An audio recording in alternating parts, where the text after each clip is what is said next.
Hello everyone and welcome back once again. This is your science teacher here, and this time I am here with the 5th chapter of grade 8 science Ncert textbook, that is coal and petroleum. And students, this one is the second part of your chapter number 5th, and we already completed the first part of this chapter. And students, in the first part of this chapter we learned and discussed about fuels, what is calorific value or what is coal, how coal was formed, and lastly we discussed about some major products of coal. Now students, in this part we are going to learn and discuss about the second important and major fuel, that is petroleum. And we will also discuss that how petroleum was formed and how can we get petroleum from the earth's surface. And lastly but not the least, we will also discuss about natural gas and their uses in our everyday life. So let's continue the chapter. Now students, as you can see here the heading petroleum.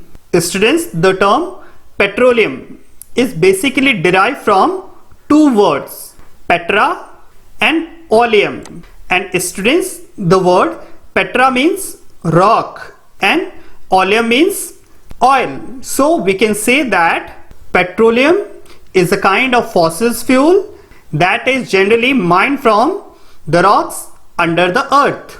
And students, sometimes the petroleum, also known as crude oil, and it's the kind of fossil fuels that is generally formed from the remains of ancient marine organisms that were decomposed around million years ago.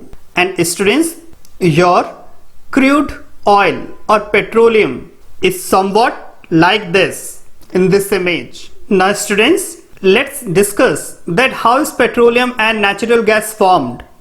Students, around 300 or 400 million years ago, under the ocean, tiny sea plants and animals died and they were buried on the ocean floor, means at the bottom of the ocean.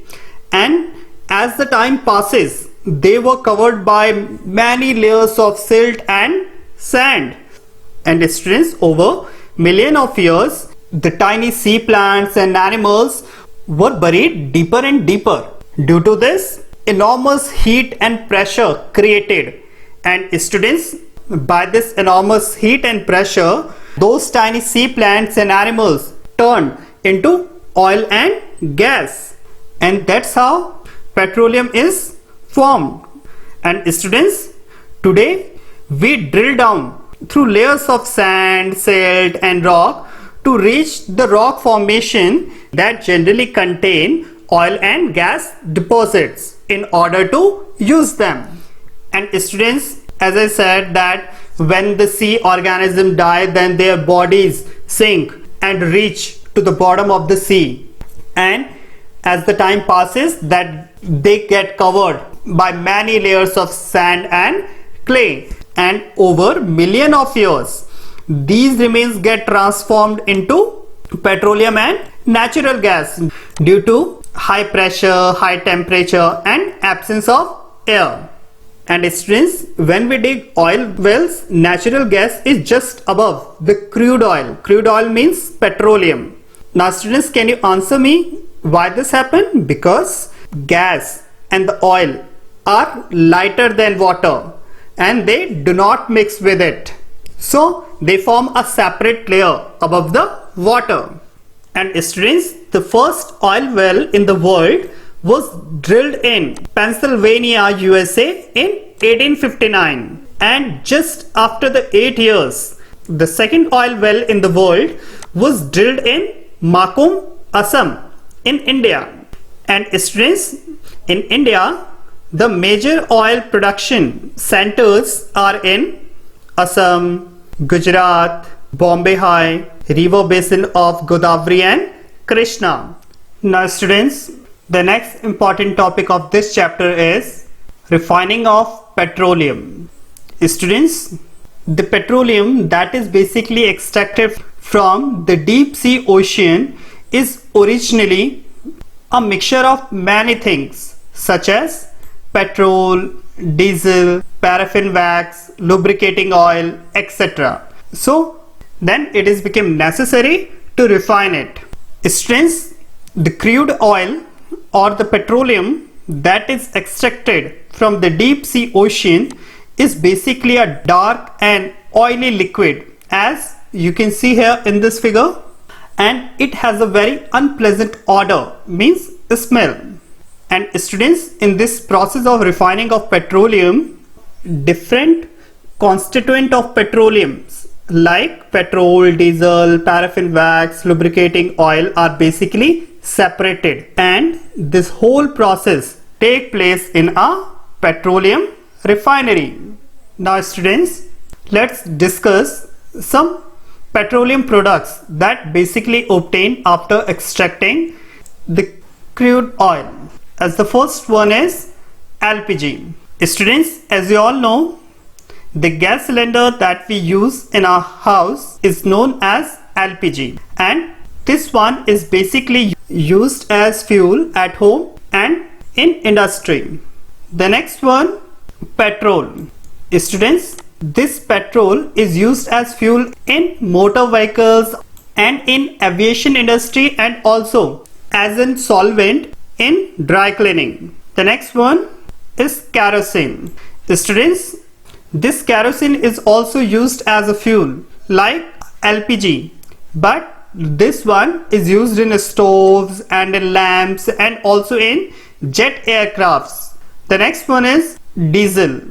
Students, like petrol, diesel is also used as fuel to run motor vehicles as well as electric generator.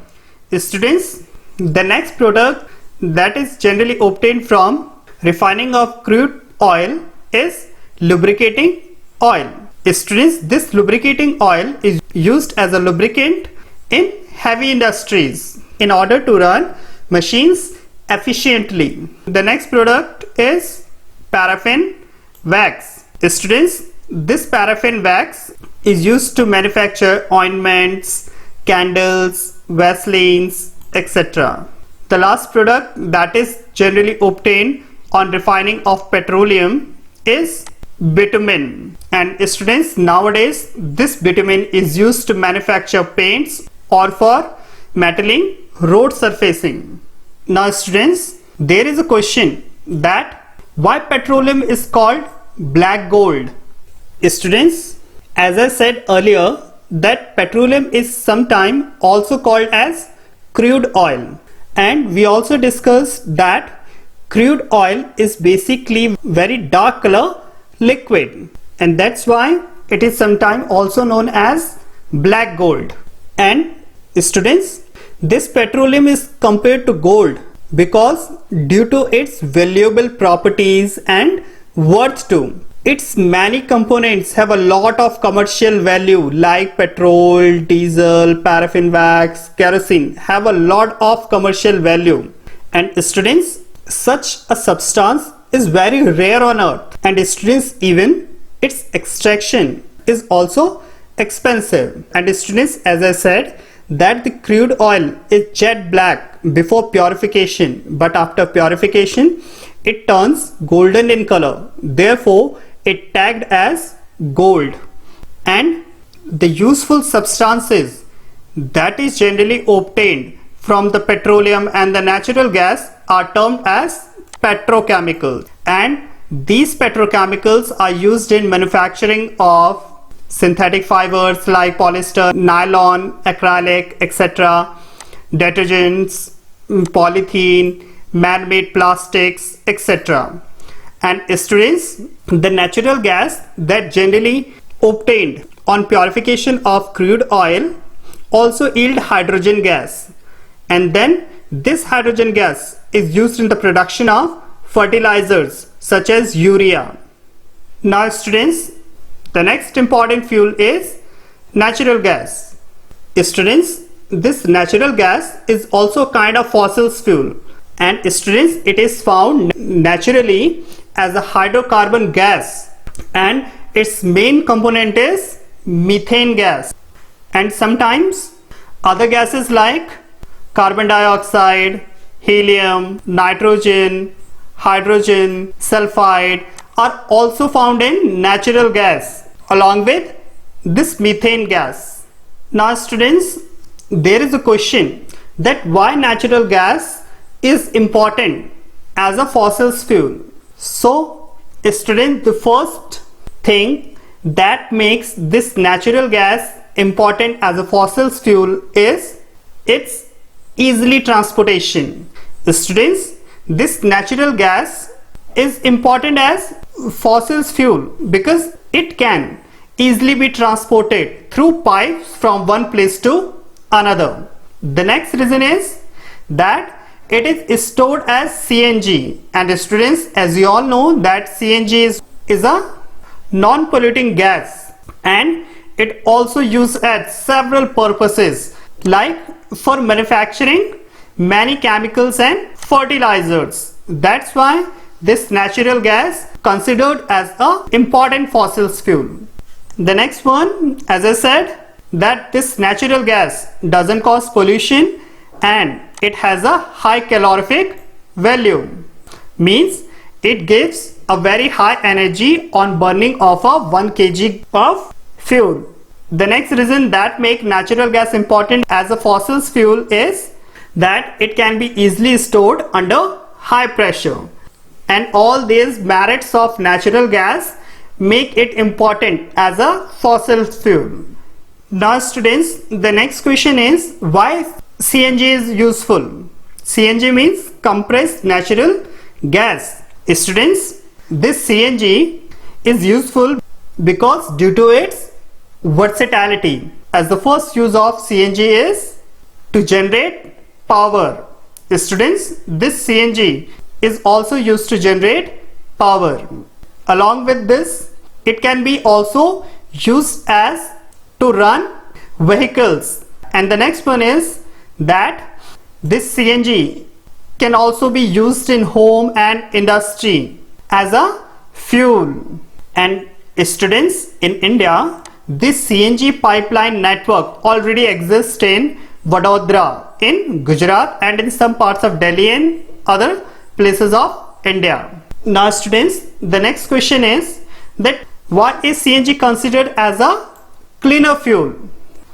Students, this natural gas means CNG is considered as a cleaner fuel as compared to coal and petroleum because it results in less amount of pollution in comparison of other fuels. And the next reason is that in comparison of other fuels, it emits 50% less carbon dioxide, sulfur and other harmful gases in the air as compared to other ones. But students, however, it is not considered as the best solution because there are other better alternative sources of energy also available nowadays like solar energy. Students, in India, vast reserves of natural gas are basically found in Maharashtra, Rajasthan, Tripura, river delta of Krishna and Godavari. And students, these are the places where vast reserves of natural gas are available. Now students, the next topic is some natural resources are limited. Students, as we already learned and discussed about the formation of coal and petroleum, and we also discussed that they took about million of years to form. So students, such kind of fuels like coal, petroleum and natural gas cannot be created in the laboratory in natural condition under which they are formed. So students, it is now our responsibility or our moral duty to use them wisely. Now students, let's discuss some consequences of burning the fossil fuel. As the first one is increase in air pollution. Students, on burning of fossil fuel results in the release of unburned carbon particles in the air, and student, due to these unburned carbon particles, the pollution level of the environment increases. And students, even these fossil fuels also releases poisonous gases such as carbon monoxide and sulfur dioxide in the atmosphere. The next consequences is global warming. Students, due to the burning of these fossil fuel, a large amount of carbon dioxide released in the atmosphere, due to which the global temperature of the earth increases, and this leads to the global warming. So students, it is our moral duty towards the environment to reduce this increasing of global temperature by minimizing our dependence on these fossil fuel. Now students, there is a question that why should we use fossil fuels economically? Students, as we already discussed that these fossil fuel took millions of years to form, and we can't create them in laboratory by providing natural conditions. That's why these fossil fuel are available in limited quantities. So we should use them economically or wisely. Secondly, we discussed that on burning these fuels, they can also cause air pollution as well as global warming.